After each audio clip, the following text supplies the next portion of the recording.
Sekalipun taun, wabah yang terjadi dahulu kala di dunia Islam begitu dahsyat. Anda tahu taun dulu kalau terjadi orang baru kena paginya ketularan bintil-bintil, sorenya meninggal, Pak. Kalau sekarang orang di swab positif, sekian belas hari dia isolasi mandiri, kemungkinannya dua, kemungkinan sembuh, kemungkinan mati. Persentasenya berapa? Sembuh 80%, Pak, mati 3%, kecil sekali. Bukan berarti kita menganggap ringan nyawa orang, tidak. Cuman saya ingin menggambarkan betapa taun dahulu lebih dahsyat daripada yang so-called pandemi, yang lebih cocok disebut plandemi ini. Direncanakan ini, Pak. Yang karenanya kalau kita lihat sejarah, sekalipun dahsyat taunnya dahulu kala, nggak ada cerita, Pak, sholat berjamaah berubah tata cara pelaksanaannya, nggak ada. Kenapa kita harus berubah? Dan saudaraku rahimakumullah, kami cuma mengingatkan beberapa pesan dari Nabi SAW tentang sholat ini. Yang pertama, Nabi mengatakan, "Sallu kama ra'aitumuni usolli." Sholatlah kalian sebagaimana kalian melihat aku sholat. Ini sudah kata mati, Pak. Ini kunci, Pak. Kunci ini. Makanya para ulama fikih memutuskan al-aslu fil ibadatu al-hadar, ya. Hukum asalnya ibadah ritual seremonial termasuk sholat adalah haram, Pak. Nggak boleh dikerjakan sembarangan, nggak boleh. Apalagi setelah dia ada aturannya, terus kita berkreativitas menyangka itu lebih baik untuk keselamatan dunia kita, sementara kita tidak peduli dengan keselamatan akhirat kita. Nabi Muhammad SAW menyatakan, hari berbangkit nanti aku akan menunggu umatku di depan telagaku. Aku akan bisa membedakan siapa umatku, siapa yang bukan. Umatku adalah mereka yang wajahnya, tangannya, kakinya bercahaya bekas wudhu. Tapi ketahuilah, ada sejumlah orang wajahnya bercahaya, tangannya bercahaya, kakinya bercahaya. Aku panggil mereka, halumma, halumma, tapi dihalau sama malaikat, tidak boleh mendekat. Aku panggil lagi, halumma, halumma, tapi dihalau sama malaikat. Akhirnya malaikat menjelaskan, ya Muhammad, mereka telah merubah ajaranmu setelah engkau wafat.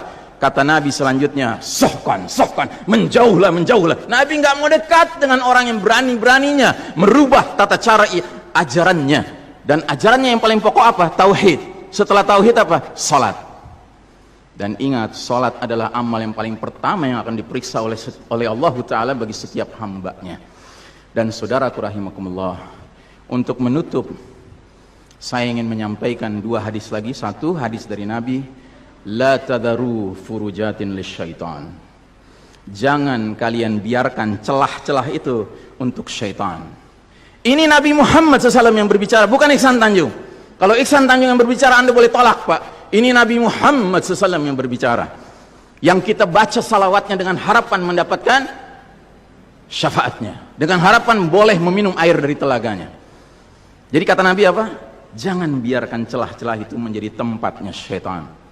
Hari ini tidak sedikit masjid bahkan memuliakan syaitan, memberi tanda di mana syaitan hendaknya berada. Na'udzubillahi min dzalik. Mau jadi apa kita, Pak?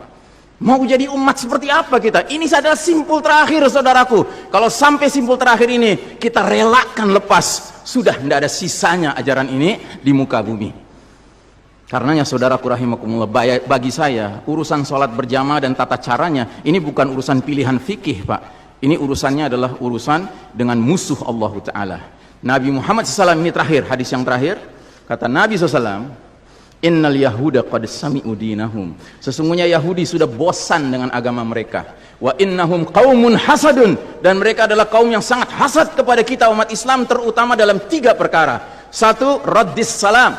Kebiasaan kita umat Islam kalau ketemu saling ngucapin assalamualaikum, dibalas waalaikumsalam. Itu Yahudi nggak senang, Pak. Yahudi tidak senang melihat umat Islam berukhwah Islamiyah. Yahudi nggak senang umat Islam kalau ketemu saling bersedekah dengan senyum, makanya dibikin aturan begini, nggak kelihatan senyum kita. Yahudi nggak senang kita ketemu, kata Nabi, jabat tangan, rontok dosa-dosa. Maunya mereka begini saja jabatan tangannya. Dari mana ini semua? Yang kedua, mereka hasad sama kita dalam urusan apa? Iqamatis sufuf, dalam tata cara kita menegakkan saf kita. Ingat, Pak, saf dikatakan tegak syaratnya 2. 1 lurus, 2 rapat. Bukan hanya lurus tapi renggang-renggang, atau rapat tapi meliuk-liuk. Tidak, harus dua-duanya lengkap. Sehingga Nabi sampai bertanya, kenapa kalian gak bersaf seperti malaikat di hadapan Allah? Para sahabat bingung, bertanya, bagaimana malaikat? Kata Nabi, mereka mendahulukan saf awal dan mereka saling rapat satu sama lainnya.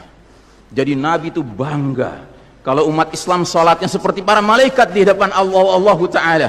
Harusnya itu menjadi kebanggaan kita juga. Dan harusnya kita tersinggung kalau ada pihak yang berusaha untuk mengacak-acaknya.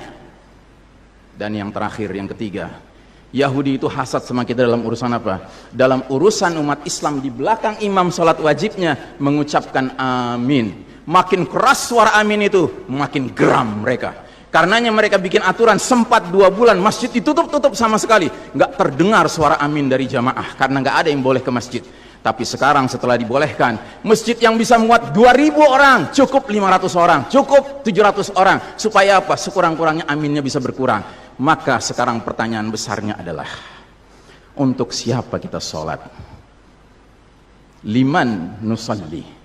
Lillahi aw lihaula? Atau untuk mereka? Inna salati wa nusuki wa mahyaya wa mamati lillahi rabbil alamin. Mudah-mudahan apa yang saya sampaikan tidak membuat bapak dan ibu makan nggak kenyang, tidur nggak nyenyak, tetapi semakin sadar betapa kita sedang hidup di era penuh fitnah di akhir zaman, dan musuh-musuh Allah sedemikian sistematis, sedemikian terencananya membuat kita sadar tidak sadar meninggalkan din kita. Yang paling mengerikan kalau sampai sudah nggak ada perasaan lagi risau dengan ini semua. Karena apa? Nabi bersabda, siapa lihat kemungkaran ubah dengan tangan, nggak bisa dengan lisan, nggak bisa dalam hati. Dalam hati itu maknanya apa? Ingkari itu sebagai kebenaran, itu mungkar. Dan itu kata Nabi selemah-lemahnya iman. Sehingga di hadis yang lain kata Nabi, kalau mengingkari saja sudah nggak ada iman sama sekali. Nah, yang kita khawatir kalau kita ternyata ridho saja dengan aturan sholat WHO ini, Pak. Padahal harusnya kita sholat dengan cara Nabi Muhammad SAW, bukan caranya Tedros atau Bill Gates, tetapi lebih sedikit ya. Tetapi kepada jamaah, inilah nasihat dari hati yang paling dalam kepada saudara-saudara yang saya cintai karena Allah, yang kita sama-sama bersalawat, kita sama-sama mengharapkan air dari telaga Nabi. Tapi boleh jadi nggak semua kita ngerti apa yang harus kita lakukan agar air telaga itu dapat jaminan kita boleh meminumnya.